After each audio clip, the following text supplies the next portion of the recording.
नमस्कार दोस्तों, कैसे हैं आप। साथियों, रामायण और महाभारत हिंदू सभ्यता की नींव है। महाभारत हमें जीवन जीने के सही तरीकों को सिखाता है। महाभारत में एक से बढ़कर एक महारथी लोगों का जिक्र किया गया है, जिनमें से एक है कर्ण। लेकिन हम में से बहुत कम लोगों को ये जानकारी है कि कर्ण का अंतिम संस्कार सूरत में क्यों किया गया था। इसके पीछे एक कहानी है। इसको जानने से पहले हमें कुछ अन्य बातें जानना जरूरी है। तो दानवीर कर्ण पांडवों की माता कुंती के सबसे बड़े पुत्र थे और हम सभी जानते हैं कर्ण का जीवन बहुत ही कठिनाइयों से भरा हुआ था। जब महाभारत का युद्ध चल रहा था और अर्जुन और कर्ण के बीच युद्ध चल रहा था, तब कर्ण के जो रथ का पहिया है वो एकाएक जमीन में धंस गया। तब कर्ण ने अर्जुन को भीष्म पितामह के बनाए गए नियमों की बात करते हुए कहा कि हे अर्जुन, जब तक मैं रथ का पहिया बाहर नहीं निकाल लेता हूँ तब तक तुम मुझ पर आक्रमण नहीं करना। यह सुनकर अर्जुन रुक गया। तब भगवान कृष्ण जी ने अर्जुन को याद दिलाया कि हे अर्जुन, तुम क्यों रुक गए हो, तीर मारो। जब अर्जुन ने कहा कि यह तो युद्ध के खिलाफ है, तब भगवान श्री कृष्ण जी ने कहा कि अभिमन्यु जब अकेले युद्ध में लड़ रहा था तब युद्ध के नियमों को ध्यान में नहीं रखा गया। वहीं जब भरी सभा में द्रौपदी को अपशब्द कहे गए, उसका चीर हरण किया गया, तब भी नियमों का उल्लंघन किया गया। इन शब्दों को सुनकर अर्जुन फिर क्रोधित हो गए और उन्होंने कर्ण पर भगवान शिव जी का दिया हुआ अस्त्र चला दिया। तो अर्जुन के इस अस्त्र के प्रहार से कर्ण फिर मृत्यु के समीप पहुंच गया। जब कर्ण फिर अपनी मृत्यु की प्रतीक्षा कर रहा था, तभी भगवान कृष्ण ने कर्ण की परीक्षा लेने का विचार किया। तो भगवान कृष्ण ने एक ब्राह्मण का रूप धारण किया और कर्ण से कहा कि मेरी बेटी की शादी है और मेरे पास उसे देने के लिए बिल्कुल भी सोना नहीं है, इसलिए तुम मुझे कुछ सोना दान दो। तब कर्ण ने कहा कि मेरे पास तो कुछ भी नहीं है जो मैं आपको दान कर सकता हूँ। तब ब्राह्मण देव ने कहा कि तुम्हारे पास सोने का दांत है, तुम वह दांत मुझे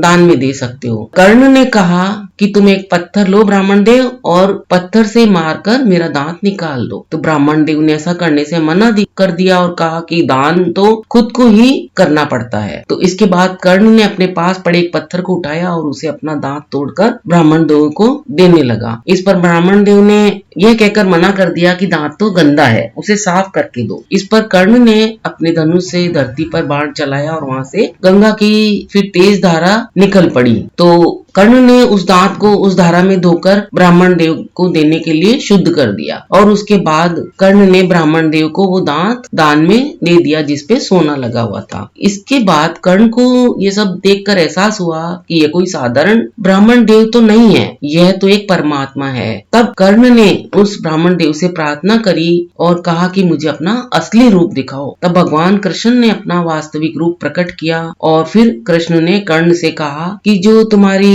बाण गंगा तुमने प्रकट की है वह युगों युगों तक तुम्हारा गुणगान करती रहेगी। घायल कर्ण को श्री कृष्ण जी ने फिर आशीर्वाद दिया कि जब तक सूर्य, चंद्रमा, तारे और ये पृथ्वी रहेगी तब तक तुम्हारी दानवीरता का गुणगान तीनों लोकों में किया जाएगा। संसार में तुम्हारे समान ना तो कोई दानवीर हुआ है और ना ही कभी होगा। श्री कृष्ण जी ने कर्ण से कहा कि वह उनसे कोई भी वरदान मांगे। तब कर्ण ने कृष्ण जी से कहा कि एक निर्धन सूत पुत्र होने के कारण उसके साथ जो भी छल कपट हुए हैं वो आगे ना हो किसी के भी साथ। अगली बार और जब कृष्ण भगवान धरती पर आए तब वह पिछड़े लोगों के जीवन को सुधारने का प्रयत्न करें। और इसके साथ ही कर्ण ने 2 और वरदान मांगे, जो ये थे कि कर्ण ने मांगा कि अगले जन्म में कृष्ण जी उन्हीं के राज्य में जन्म ले और तीसरे वरदान में उन्होंने कृष्ण जी से कहा कि उनका अंतिम संस्कार एक कुंवारी भूमि पर ही